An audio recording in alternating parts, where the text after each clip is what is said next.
So let's practice this just one time together, based on this statement. Take 10 seconds and move to the place that you that correlates with how you feel about this.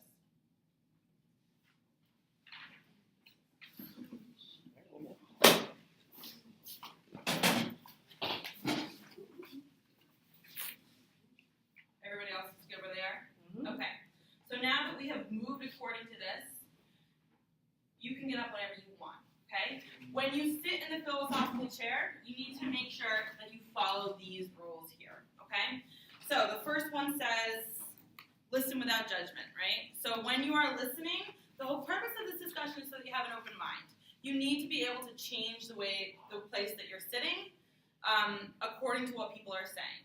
So if Teresa gets up here and she gives a really strong argument as to why Chris McCandless is selfish, I wouldn't be surprised if someone who's maybe in the middle moves their seat over a little bit because they're swayed by Teresa's argument, okay? The next one says, you cannot speak until 3 other people have spoken. This is just so that people are not dominating the philosophical chair, okay? The next one says, you do not raise your hand, okay? If you want to speak, you just wait for your turn to go into the chair, okay? You cannot speak if you're sitting in the horseshoe. All right, I will write the statement on the board. I'll serve as the mediator today. And you also need to address the entire group. So if you are speaking just to me, if you're looking at me, I'm going to just mark a little -1 next to your name on my rubric, okay? You need to speak to everybody in the group. I'll sit in the back here, okay? You sit in the front? I don't have to look at you. I can sit in the front, sure. I don't know why, that's a little hurtful, but okay. And the next one is always use the text, okay? So you guys, you read civil disobedience, you read walking, or Walden, right? Yeah, Walden. You read self-reliance, and you read chapters 4 through 7 of Into the Wild. So you have a lot to draw from today. You need to refer to the text in your discussion, okay? If you, all of them. I mean, whatever one suits your purpose best, okay? And then the last 2 things are you need to summarize the person before you, first thing, and you must move at least 3 times. That's a lot, okay? You need to move your seat. What if I agree all the time to where I'm at right now? You will not. I will ensure that you do not. Okay, so let's just make sure that we're all on the same page with this really quickly, okay? So do I have someone who could give me a strong model of what it looks like to sit in this chair and prove your point right now? For this question.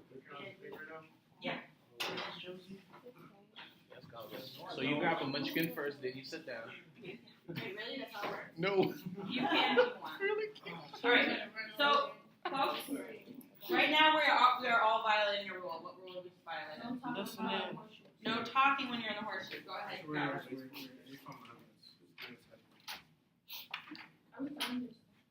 Well, we're going to pause and go back to like these things.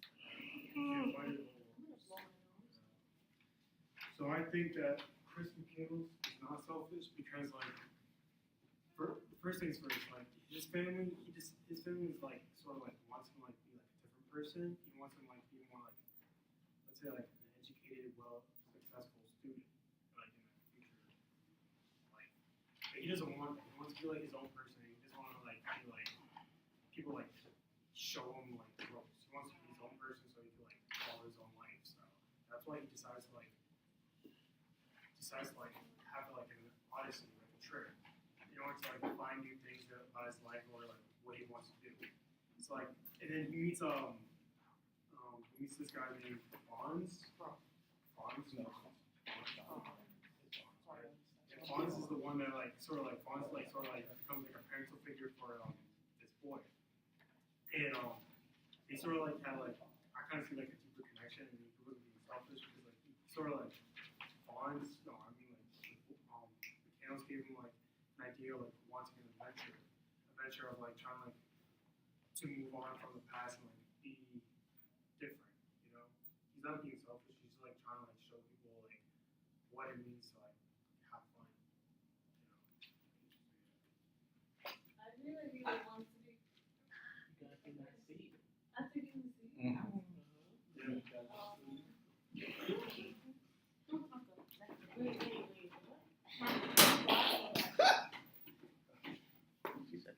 why you got munchkin. That's crazy.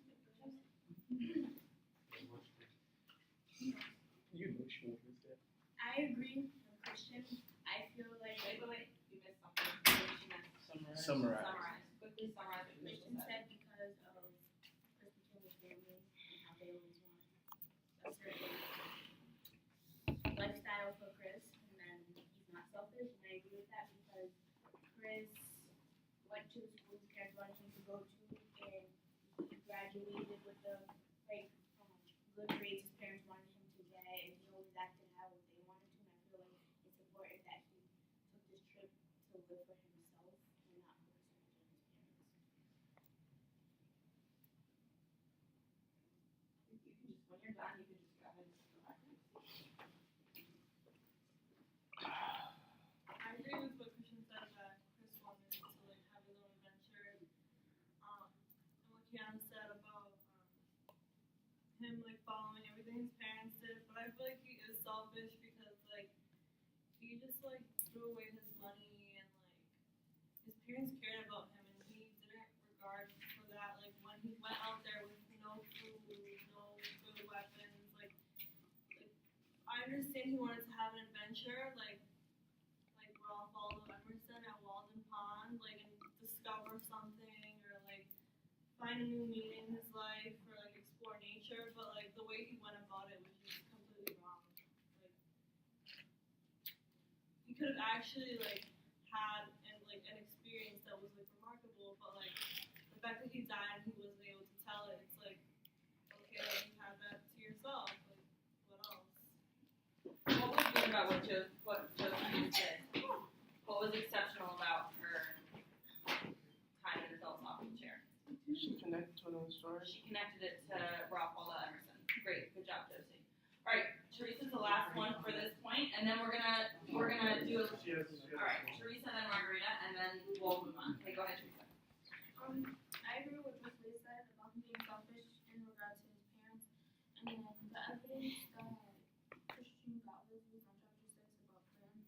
I thought that, like, I used the same evidence, but to disprove his evidence that said that it was more of a selfish act because he, like Galvin said, he grew a connection to this guy, and like the guy also wanted to adopt him, and like he saw him as a son, and he was even influenced by someone who's like way younger than him, and the fact that he was so set on leaving for Alaska, and he wanted him to stay, but he was like, no, I'm leaving. It's selfish to him. It's selfish to other people that he's meeting along the way that do build connection with him and that do help him, but he's not like getting the help back. He's not giving the help back to these people, and like McCandless's mother, like they're spending money to have, and his mother and father are spending money to have him like be searched for or found or whatever, and he's like, and like he's like wasting all his money, burning all his money when that can actually go to someone who actually needs the money. So there's different ways of going about finding his true self, and the way he did it was selfish. So one thing that Teresa did that was really excellent was what? She used evidence. You had your homework packet in front of you, right? So if you bring your homework packet up with you, that's an easy way to get really quick evidence. So she said that he's selfish because he he made connections with people and then he just like dropped them essentially. And I'm gonna like say that I disagree with her because it says on the cover, it says he had given $25,000 in savings to charity, abandoned his car, and like that's not selfish. Like he dropped his life, he gave his money to charity, and he didn't just throw his money away. To your point earlier, and like he made connections with people, but like I feel like it's okay because like with his family, he didn't even leave a note or anything. But like with these people, like at the end of like chapter 7, it shows like all the notes that he sent them, and it's like he values them more than his own family. So it's like it's not selfish. Margarita, excellent use of evidence, and also I can just see your book all marked up with annotations, and I saw you pointing to your annotations to Christian before. Excellent work. Okay, so before we move on, is everyone clear sort of on the way that this discussion is going to run? We did miss two things on here. What did we miss?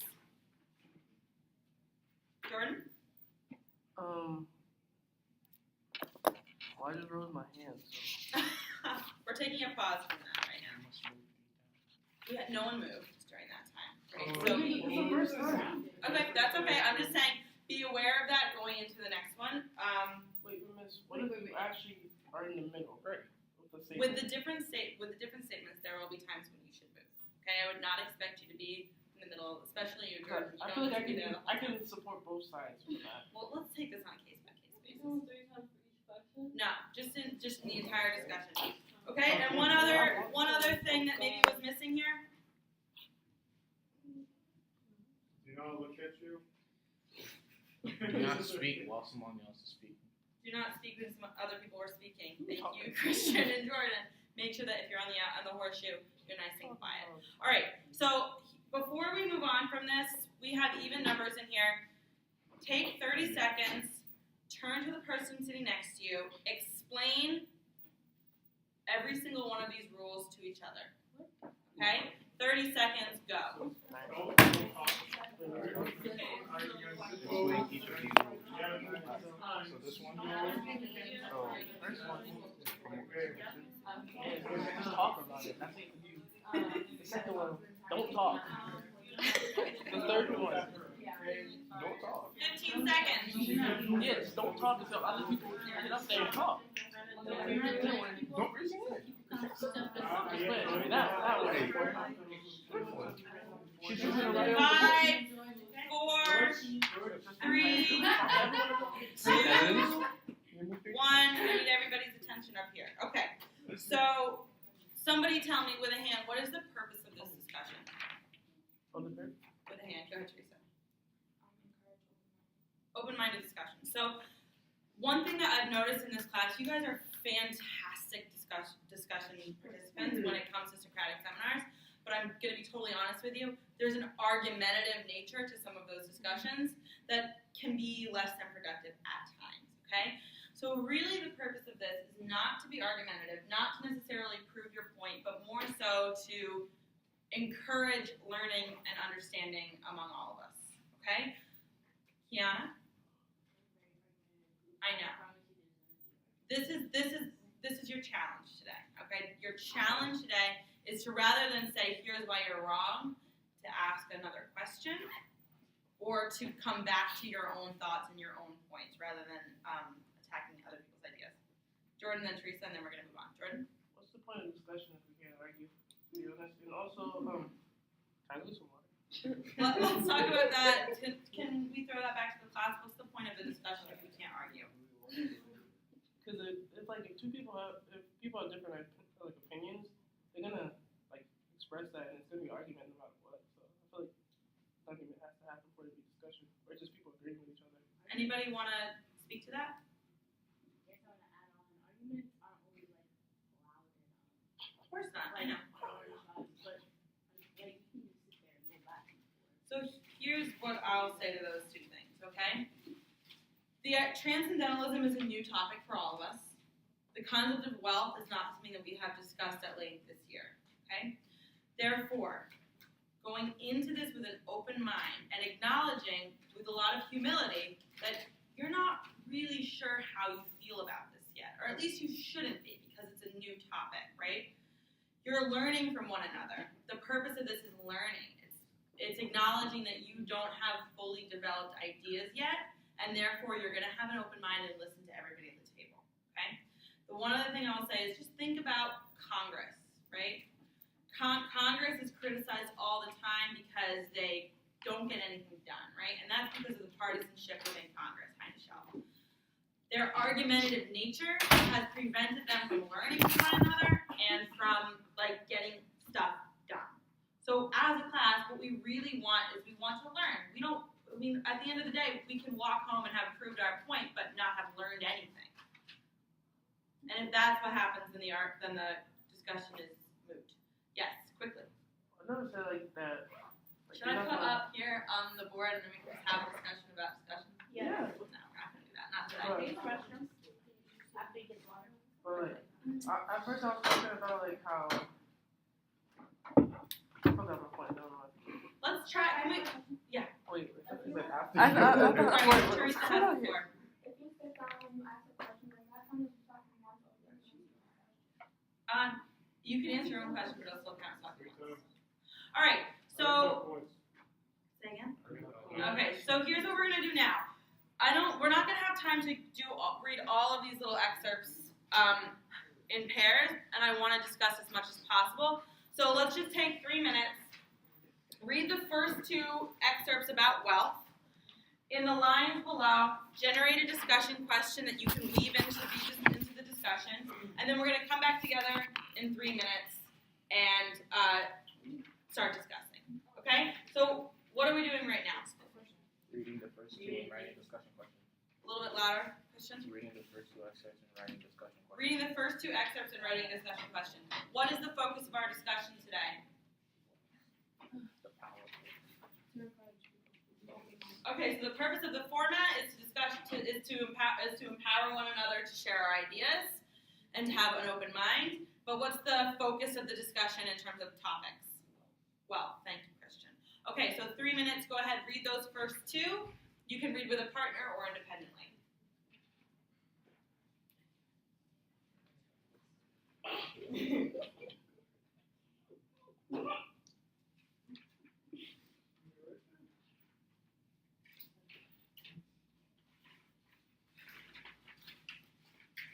Lindsay's annotating. Teresa's annotating.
Got about 1 more minute.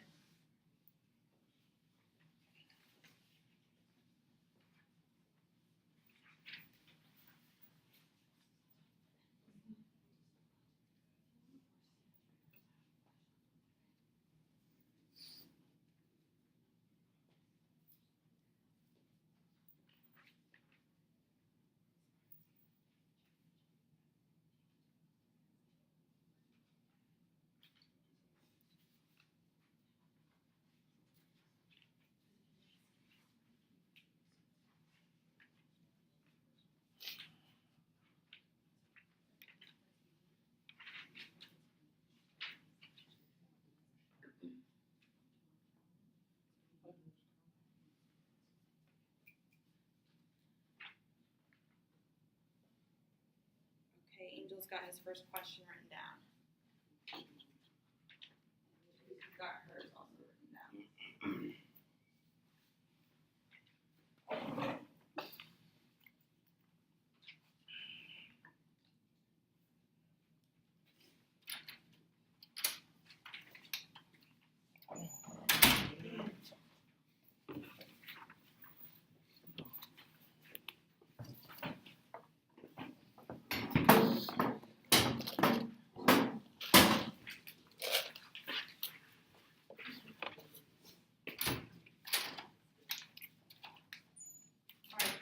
Move on to the second one. If that part about female sexuality in the first excerpt is tripping you up, just don't even worry about it. Move on to the next.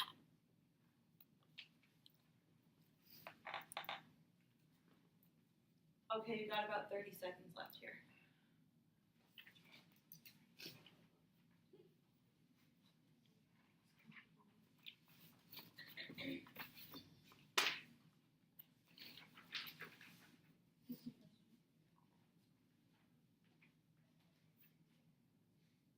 Okay, think we've got one more step before we move on to the statement on the board.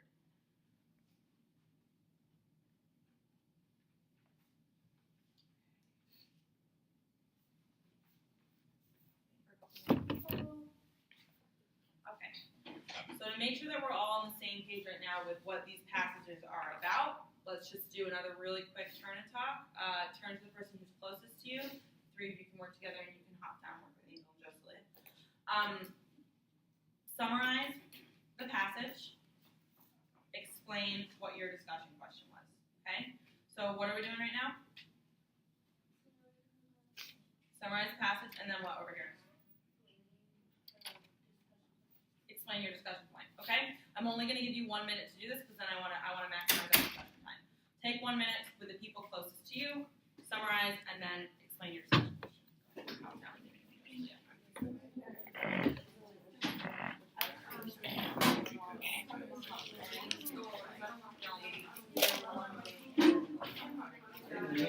'Can you catch Jordan up right now, please? Can you catch him up? Because he's going to especially need to seems out of the room. Wait, what? He's going to catch you up.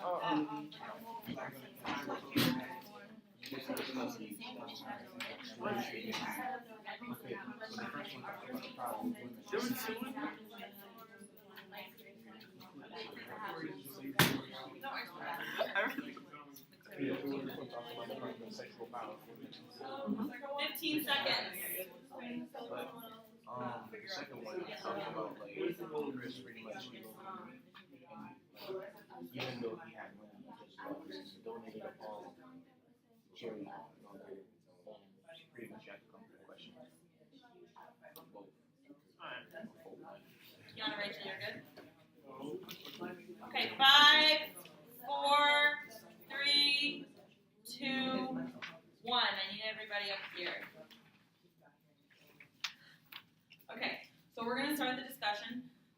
I need one person just to rephrase this for me so it's clear to the whole class what this statement means. Go ahead, Kiana.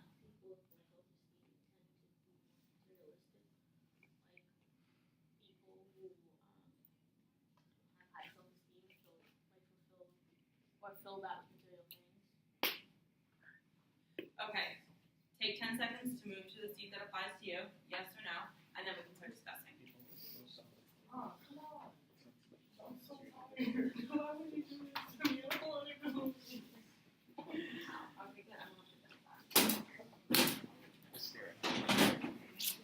Moving. Hater, bro. Okay, whenever you're ready.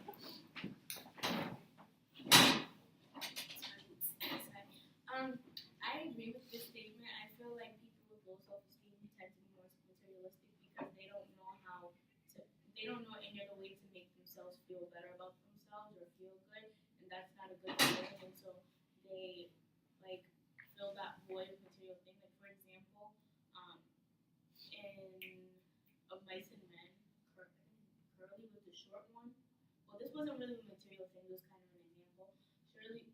Curly was the short one, and everyone looked down on him, and so he felt like he had something to prove, or he had to make himself, that was an insecurity of his, that he was short, and so he was the more violent, tough one, and that's, when people are, they have low self-esteem, and so they go ahead and they buy things to dress themselves, or to make themselves seem bigger, and better, and richer, so people could love them for that, and they could love themselves for that. I agree with Kiana. You gotta sit in that chair. I do? Yeah. Oh, come on, Came in a little late. Alright, bro. I got this, right? Alright, so I agree with Kiana.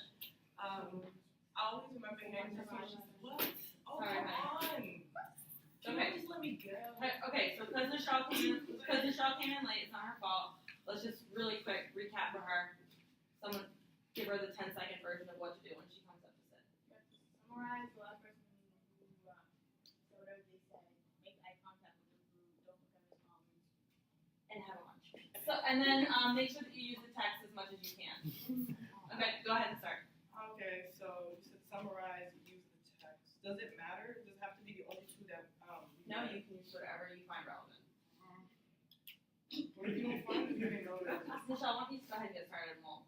Okay, so I agree with Kiana. So basically, what she was saying is that for people who don't feel like whole themselves, they have to try to overcompensate in front of people in order to feel like whole.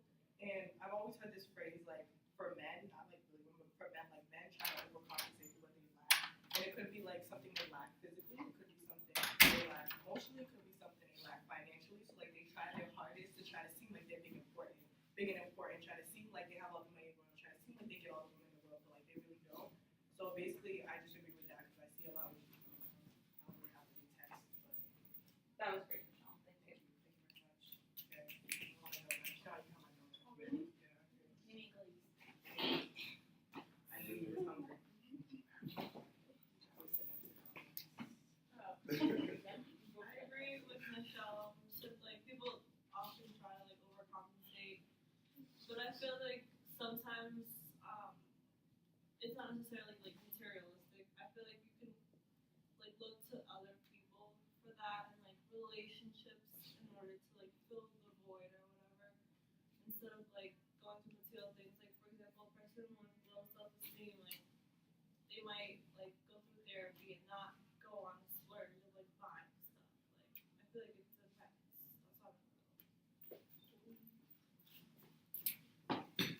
I feel like it depends.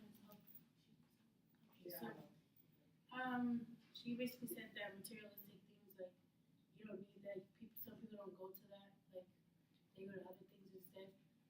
Some people like you can argue that a relationship is something like technically materialistic because like it's something some people don't have. And like therapy too, like that can be something materialistic.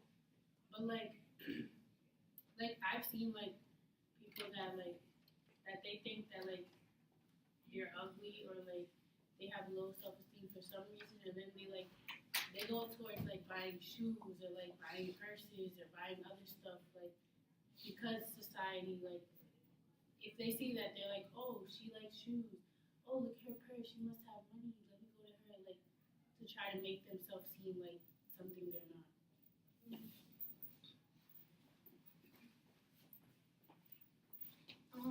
I agree with Manji about how like a relationship could be materialistic as well, or anything that you like look for. It doesn't have to necessarily be like shoes, or you don't necessarily even have to buy something, but what you look for that you lack could be materialistic. And the evidence that I'm using is Chris himself. Like he's kind of like the complete opposite. He has everything, but he wants to remove everything. He wants to remove all the materialistic things from his life. So clearly he has like a high self-esteem, but he wants to remove it from his life. And in the second passage that we just read, this person has money for college, but then they give it to somebody who they give it to like the organization that's providing for hunger. This is Chris. So this is both of them. So like it's an act of selflessness, is what I said. So like yeah, so it's an act of selflessness, and doing that it makes them. I feel like they feel compelled to do it because they already have self-esteem. They don't need to do anything to get it.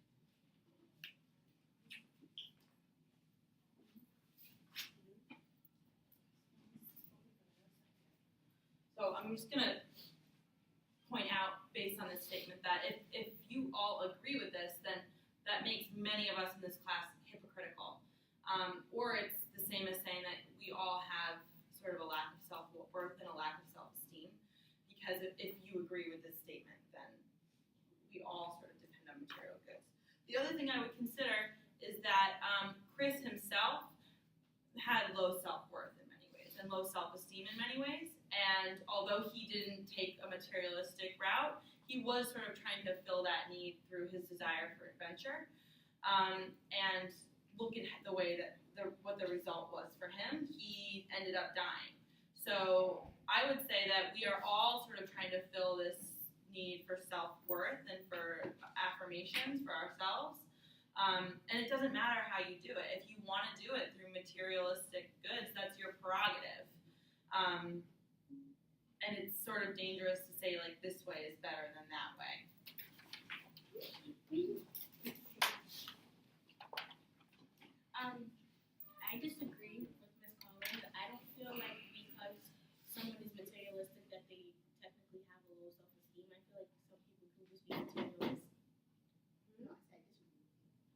Because you said that we're hypocritical from this side because you're technically saying that if you are materialistic, you have low self-esteem. And we all sort of said we're half and half during the do now, remember? I'm sorry. Or maybe I am on the. No, I'm just saying like just because you're materialistic doesn't necessarily mean that you have low self-esteem. I feel like some people can just be materialistic because they like material things and they like the glitter and gold and they just like that lifestyle. It's American dream, you know, have money, have wealth. But I do feel like that is a possibility that some people with low self-esteem do feel with material. This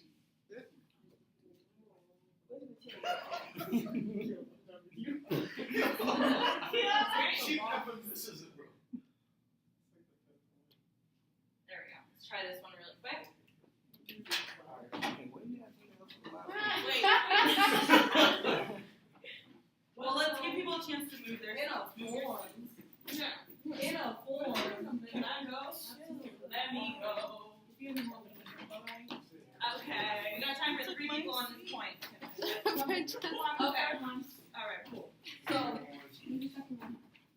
Okay, so the American dream is wealth in a form, but if you really think about it, it kind of is wealth because the American dream is like, if I remember correctly, I think it's like the white picket fence, nice house, the wife, the husband who like brings home the bacon, the little dog, the 2 children, and think about it, like they're not like fighting paycheck to paycheck, like they got their bills paid. The husband brings home the bacon, so the American dream is wealth. Like you're not gonna have an American dream be broke and like struggle to pay like your mortgage and stuff.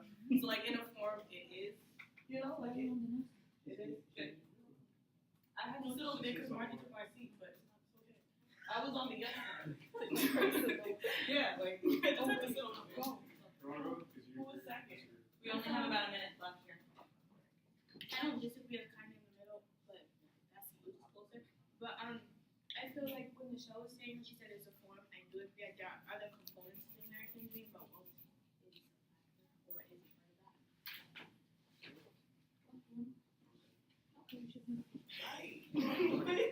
So I agree with you because there's a form of like the American dream, like there's many components, and I also think that you need wealth in order to achieve the American dream because I kind of disagree with that too. You need wealth in order to achieve the American dream because like some people, in order to like have like an appropriate like organization, you need money in order to fulfill it. Also for like schools, for education, you need money to pay for college, and in order to get money, you have to work. So the whole life that we're living in revolves with money. I also disagree with that statement because, McCandless also didn't even want to use money. He burned the money and decided to like, live his own life.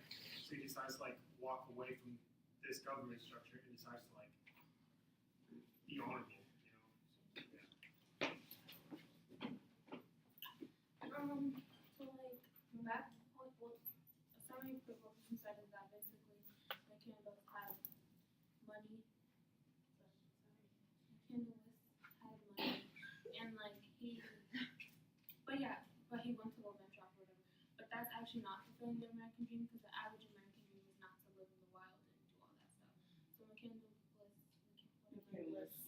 he does not fit that criteria of this question. Thank you very much. All right, so you have a ticket to leave. Before you go to your ticket to leave, I have this is my soapbox moment, okay? Before, the Industrial Revolution, before colleges even really were like a mainstream idea, Americans were driven by a different dream. They were driven by a dream that was outside of the view of wealth, right? They were driven by adventure, right? This was the whole idea of westward expansion, and as dangerous as Manifest Destiny was, this was really integral to the American dream. So think again. Chris McCandless says to Franz, he says that careers are a 21st century invention, and in all truly they are. Before careers, before college, there was the West, and what people wanted was the wild.